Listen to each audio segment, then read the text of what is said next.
Hello everyone, welcome back to my channel. ఈ వీడియోలో మనం బచ్చలి ఆకుకూర పప్పు ఎలా చేసుకోవాలో చూసేద్దాం. బచ్చలి ఆకుకూర తినడం వల్ల ఆరోగ్యానికి చాలా మేలు చేకూరుతుంది. ఇందులో చాలా విటమిన్స్, యాంటీ ఆక్సిడెంట్లు నిండుగా ఉన్నాయి.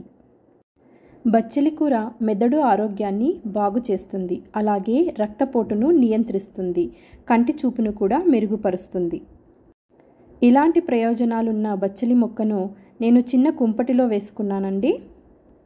ఇది చాలా మొండి మొక్క, మనము ఎన్నిసార్లు కట్ చేసినా కూడా అది పెరుగుతూనే ఉంటుంది.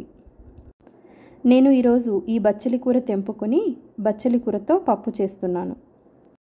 బచ్చలి కూర లేదా మలబార్ స్పినాచ్ అని అంటారు. ఈ పప్పు చేసుకోవడం చాలా ఈజీ అండి. మనకు కుక్కర్లో 10 నిమిషాల్లో పప్పు ఉడికిపోతుంది. ఇందాక తెంపుకున్న బచ్చలి ఆకు నాకు ఈ మాత్రం వచ్చింది. ఈరోజు పప్పుకు సరిపోతుందండి. పప్పుకు కావలసిన పదార్థాలు: 1 కప్పు కందిపప్పు, కొద్దిగా పచ్చిమిర్చి, 1 వంకాయ, 3 టమోటా, అలాగే బచ్చలి ఆకు తీసుకున్నాను. పప్పుకు కావలసిన ఇంగ్రీడియంట్స్ అన్నీ ఒకసారి వాష్ చేసుకుని ఇలా కుక్కర్లో వేసుకున్నాను. అలాగే తగినన్ని నీళ్లు వేసుకుంటున్నానండి ఇక్కడ. సో పప్పు మునిగే వరకు వాటర్ వేసుకున్నాను.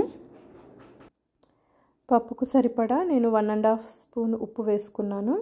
అలాగే కొద్దిగా పసుపు వేసుకొని 4 విజిల్స్ వచ్చే వరకు ఉడికించుకున్నానండి. 4 విజిల్స్ తర్వాత ఇలా మెత్తగా ఉడికింది. ఇప్పుడు ఇందులో ఉన్న వాటర్నంతా ఒక గిన్నెలోకి వేసుకుందాం.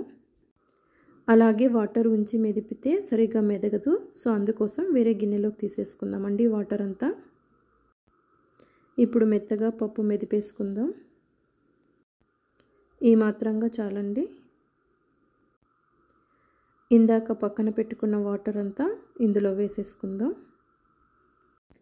నేను తీసుకున్న వాటర్ పప్పుకి సరిపోయింది. సో నేను అన్ని వాటర్ వేసేసుకున్నాను.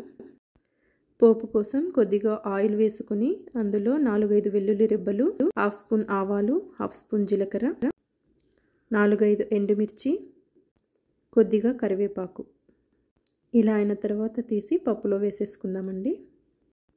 బచ్చలి ఆకు పప్పు రెడీ అయిపోయింది. మీరు కూడా తప్పకుండా ట్రై చేయండి. Thank you for watching.